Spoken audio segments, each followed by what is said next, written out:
I witnessed a murder with my own eyes, but I forced myself to stay calm. I hit the shutter, captured the killer's face. While he was busy with the body, I bolted from the scene. I wanted to find my uncle and call the cops, but he was gone. My chest tightened. Something felt really wrong. I rushed back to the graveyard and saw my uncle asking the killer about me. I screamed my lungs out, warning him of the danger, but it was too late. The killer took him out, sent him straight to heaven. He noticed the camera in my hand. The second he froze, I spun around and ran for my life. I sprinted to a wooden cabin. The man inside blocked me, totally confused. And right then, a bullet tore into his ankle. He was stunned by the pain, until he saw the masked killer coming closer. That's when he snapped awake. He locked the door, checked his gun, loaded the last 2 bullets. The killer slammed the door open. He fired without hesitation, but the distance was too far. The shot wasn't fatal. The killer stayed on his feet. The room froze in tension. The man warned him coldly. You just try and come up them fucking stairs again, okay?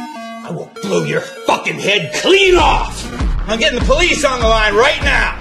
The killer hesitated, looked like he might back off, but when the man grabbed the phone, he realized the line was dead. The killer sneered, said he'd leave if they just handed me over. The man looked at me, his eyes firm. Maybe he remembered his son, who died just days ago. He swore he'd protect me, then told me to grab the first aid kit, asked me to bring spare light bulbs, a towel, and some water. He wrapped the bulb in a towel, smashed it, and to my shock, he scattered the shards all over the stairs. What's the water for?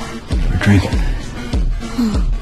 The man asked me why I was being hunted. I told him my nightmare and handed him the film from my camera. He wrapped it carefully, told me to hide it in the water tank. Downstairs, the killer was losing patience, cursing, raging, shouting he'd come up and kill us. Just then, a patrolling cop heard the gunshots. Eager for credit, he didn't call for backup. Came alone. He quickly found the cabin, but the killer stayed calm, put on his mask, got ready for the fight.